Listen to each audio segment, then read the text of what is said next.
Hello అందరికీ. రేపు మా బాబు స్కూల్‌లో ఇండిపెండెన్స్ డే సెలబ్రేషన్ సందర్భంగా వాళ్ళ క్లాస్ టీచర్ తనని ఇంట్లోనే ట్రై కలర్ క్యాప్‌నయితే చేసుకొని తీసుకురమ్మన్నారండి. ఇంకా నేను 3 పేపర్స్ అయితే తీసుకున్నాను. ముందుగా వైట్ కలర్ పేపర్ మీద ఇలా స్కేల్ సహాయంతో 2 ఇంచెస్ మార్క్ చేసుకొని, ఒక లైన్ డ్రా చేసుకొని, ఇలా 2 పేపర్స్ అయితే కట్ చేసుకున్నానండి. ఇలా కట్ చేసుకున్న 2 పేపర్స్‌ని చివర్లో గమ్ పెట్టేసుకొని అంటించేసుకోవాలి. ఇప్పుడు ఆరెంజ్ కలర్ పేపర్‌ని కూడా ఇలా స్కేల్ సహాయంతో 2 లైన్స్ అయితే డ్రా చేసుకొని, కట్ చేసుకొని వీటిని కూడా చివర్లోకి గమ్ పెట్టేసుకొని అంటించేసుకోవాలి.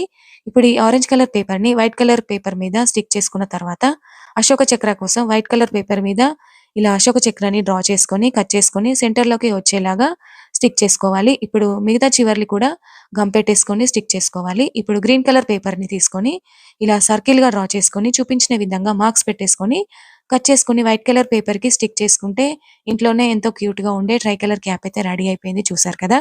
మరి మీరు కూడా ఒకసారి ఇలా ట్రై చేసి చూడండి. ఈ వీడియో నచ్చితే ఒక లైక్ ఇవ్వండి. Thank you for watching.